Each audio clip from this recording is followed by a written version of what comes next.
Dans l'actualité, il y a aussi cette question. La prise en charge des patients suivis par les infirmiers libéraux sera-t-elle dégradée par l'entrée en vigueur du bilan de soins infirmiers? Depuis le mois d'octobre, il permet de fixer le montant de leur rémunération par forfait journalier.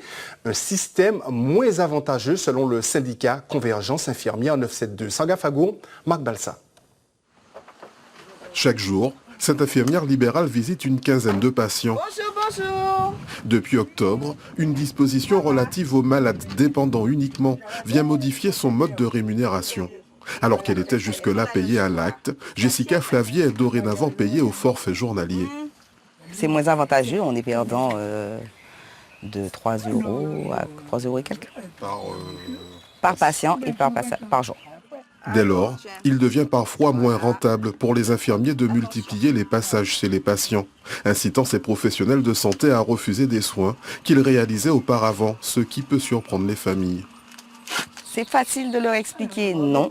Est-ce qu'ils comprennent? Non, pas toujours, parce qu'ils sont toujours convaincus que l'infirmière doit et peut tout faire. Sauf que l'infirmière, tout comme les infirmières hospitalières, elles ne peuvent pas tout faire. Là, on est seul au domicile et les personnes qui doivent pouvoir nous aider à faire les soins correctement sont quand même les aidants familiaux, la famille et les auxiliaires de vie. Aujourd'hui, pour chaque patient dépendant maintenu à domicile, les infirmiers doivent réaliser un BSI, un bilan de soins infirmiers. Cela consiste dans un premier temps à renseigner un questionnaire. Est-ce qu'il est continent? Est-ce qu'il peut marcher? Est-ce qu'il sait faire ses soins tout seul? Est-ce qu'il est capable de comprendre? Est-ce qu'il est agressif?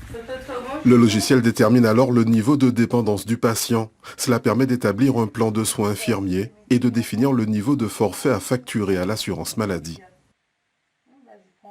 Le BSI nous oblige à nous recentrer sur les soins infirmiers.